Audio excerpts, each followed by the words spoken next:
studios. This is Acadiana's News Channel at 10. Couldn't believe it. Couldn't believe it. I'm holding her in my arms and she's alive, bro. I'm like, thank you, God. The Lafayette woman kidnapped by her ex-boyfriend just days ago is now recovering at home with family in Carencro and her uncle. Good evening, everyone, and thank you for joining us. Police say Bethany Arsenault was abducted near her son's daycare on Madeline Avenue when her ex-boyfriend Scott Thomas forced her into a car back on Wednesday night. She wasn't found until Friday afternoon in an abandoned home in Dusong. Deputies say she was found by family members. And with permission from the family, we're showing you this picture. That has now gone viral around the world. The Daily Advertiser captured this moment just after out of the vacant home where she was being held. Deputies tell us her rescuer shot Thomas because he continued to stab her and wouldn't let her. Arsenault is expected to make a full recovery. Our Chris Welty has the candid interview with the man seen in the picture carrying Arsenault to safety. We could finally go to sleep at night. The past few days have been an emotional whirlwind for the Arsenault family. When news came Wednesday that Bethany Arsenault was kidnapped, her family rallied together to search for her. Scott Thomas allegedly made phone calls because I'm going to kill her and myself. She wasn't going to give up. She said she tried fighting him, bro. She said she tried. Because I'm going to kill her and myself. She wasn't going to give up. She said she tried fighting him, bro. She said she tried. The text message making them believe she was still in the area. The Arsenault family got permission to search property near an abandoned home. When they got closer, they heard a scream. She just hollered.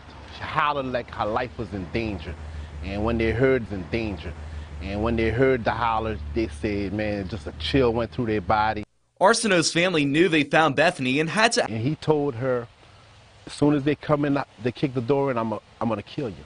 He stabbed her a few times. Once they got close, he stabbed, and he told her, as soon as they come in, they kick the door in, I'm gonna kill you. He stabbed her a few times. Once they got close, he stabbed. For Thomas to free her. When he continued stabbing Bethany, that same man fired multiple shots, killing Thomas. We felt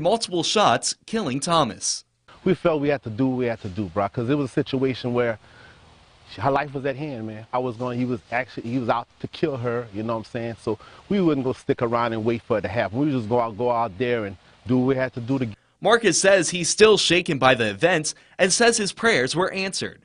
When I saw her come around that house in that four-wheeler, I was like, she's alive. She said my family came and got me. She just said she knew we was coming. We was looking for her. Though the I was like, she's alive. She said my family came and got me. She just said she knew we was coming. We was looking for her. Though the Marcus Arsenault says he texted and called Thomas, pleading for him to return Bethany safely, but Thomas never responded. I hate that it happened like this because I don't feel that nobody should lose their life.